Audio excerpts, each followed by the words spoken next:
Hello everyone, welcome to Circuit Masterclass. If you want to learn electrical engineering in a simple and practical way, you're in the right place. In this video, we'll understand today's topic step by step with easy explanations and clear illustrations. So, without wasting any time, let's get started. Today, let us discuss the opening and closing operations of a circuit breaker. And here, I specifically mean a high voltage circuit breaker. We all know that a circuit breaker has only two operating positions, open and close. During the closing operation, the moving contacts have to travel towards the fixed contacts and finally close the circuit. But this movement is not as simple as it appears. The contacts have to close against several opposing forces. We shall discuss each of these forces in detail because understanding them is extremely important for understanding how a circuit breaker actually works. Similarly, during the opening operation, the closed contacts must separate as quickly as possible so that the electrical arc can be extinguished at the earliest. Now the question is, who provides the force required for these operations? The answer is the operating mechanism. The operating mechanism supplies the required mechanical energy to perform both opening and closing operations while overcoming all the mechanical and electromagnetic resistances present inside the circuit breaker. The mechanism must operate the breaker very fast so that both the making time and the breaking time remain as small as possible. Ideally, the interval between receiving the trip signal and the final separation of contacts should be around 30 milliseconds, that is 0.03 second, which is approximately 1.5 cycles in a 50 Hz system. However, for medium voltage and low voltage circuit breakers used in distribution systems, this operating time may increase up to about 3 cycles. During the closing operation, the contacts must close rapidly, positively, and without hesitation. At the end of the contact travel, sufficient contact pressure must be developed between the moving and fixed contacts. If adequate contact pressure is not achieved, there is a possibility of contact welding, which can seriously damage the circuit breaker. Another important requirement is that immediately after closing, the breaker may receive a tripping command if it has closed onto a fault. Therefore, the operating mechanism must also be capable of performing the CO operation, which means close followed by open. The breaker must close rapidly at any current, from zero current up to its rated making current. Once the breaker is completely closed, the operating mechanism locks or latches the contacts in the closed position until the next tripping signal is received. Now think about it. Since the moving contacts close at a very high speed, after striking the fixed contact, they naturally tend to bounce back. This phenomenon is known as contact bounce. The operating mechanism must prevent this bouncing and ensure that the contacts remain firmly closed. Similarly, when a trip command is received, the mechanism should open the contacts immediately without unnecessary delay. Modern transmission circuit breakers are also required to perform the auto-reclose cycle, where the breaker automatically closes again after a predetermined interval if the fault is temporary.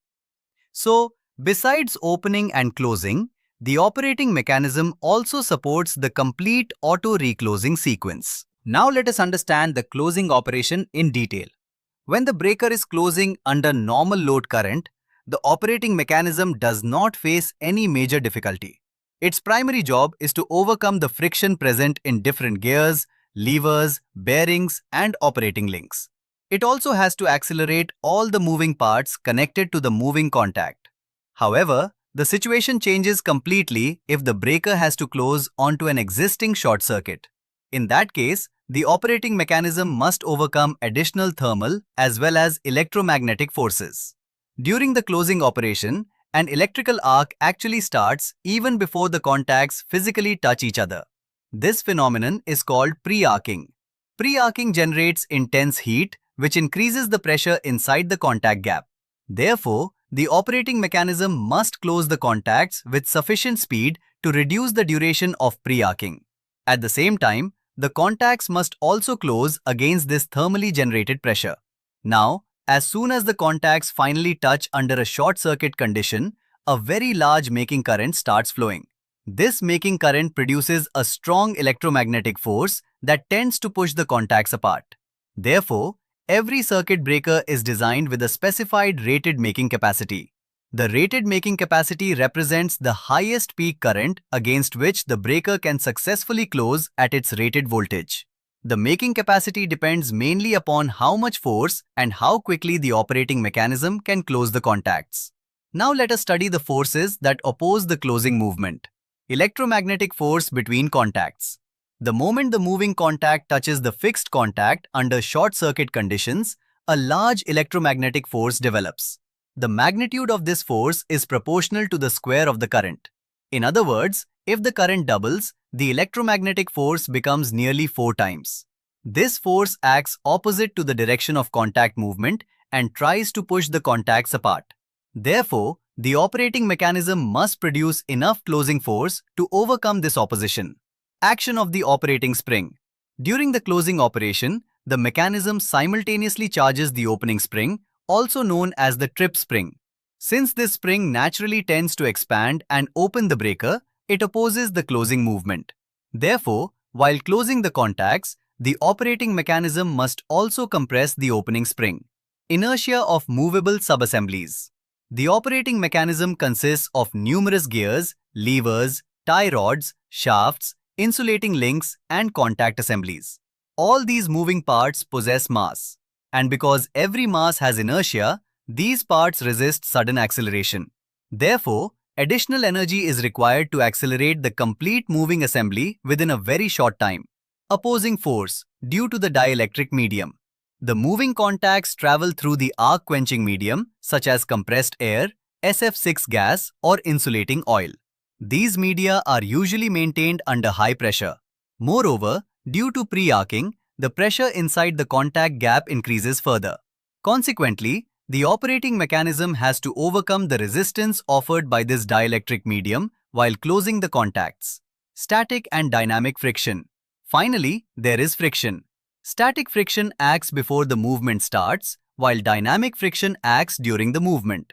Friction is present at every bearing, pivot, linkage, guide, and moving joint inside the operating mechanism. This friction reduces the traveling speed of the moving assembly.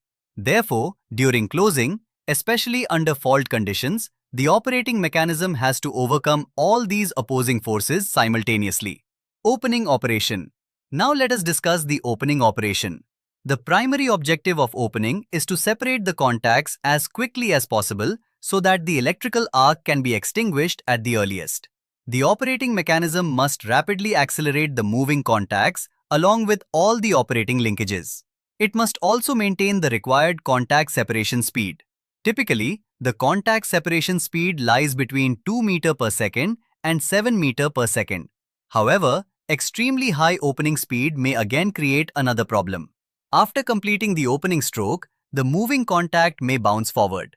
Therefore, the operating mechanism provides sufficient damping near the end of the travel so that the moving part stops smoothly without excessive impact. The entire energy required for opening is supplied by the charged tripping spring. When the trip coil is energized, the latch is released, allowing the stored spring energy to open the breaker rapidly. Opposing forces during opening operation. Now, let us understand the forces opposing the opening movement. Electromagnetic force due to contact grip. The fixed contacts, also known as the female contacts, tightly grip the moving or male contact using spring-loaded fingers. Naturally, this gripping action opposes the withdrawal of the moving contact. During a short circuit, the electromagnetic force further increases the gripping force of the contact fingers. Again, this force is proportional to the square of the fault current. Therefore, at higher short circuit currents, the opening mechanism has to overcome a much larger gripping force. Static and dynamic friction. The gears, levers, operating links, bearings, and other mechanical joints all produce friction during opening. This friction opposes the movement of the contact assembly and therefore requires additional operating energy. Inertia of moving parts. The moving contact assembly possesses inertia. Because of inertia, the moving parts resist sudden acceleration. The energy stored in the operating mechanism must overcome this inertia and accelerate the contacts rapidly to achieve the required opening speed. Opposing force due to the arc quenching medium. Finally, the arc quenching medium itself, whether it is compressed air, insulating oil, or SF6 gas, offers resistance to the movement of the contacts. The operating mechanism must overcome this resistance as well. So, whether the breaker is operating under normal load or interrupting a heavy short circuit current, the opening mechanism must produce sufficient force to overcome contact grip, friction, inertia, and the resistance of the quenching medium, while still maintaining the required contact speed. That is why the operating mechanism is often called the heart of a high-voltage circuit breaker. Without a fast, powerful, and reliable operating mechanism, even the best interrupter cannot clear faults safely and reliably. I hope this video has helped you understand the concept clearly. If you found it useful, please like the video, share it with your friends, and subscribe to Circuit Masterclass. Don't forget to press the bell icon so you never miss our upcoming videos on power systems, protection, transformers, switchgear, transmission lines, and other electrical engineering topics. If you have any questions or suggestions, let me know in the comment section. Thank you for watching. See you in the next lecture.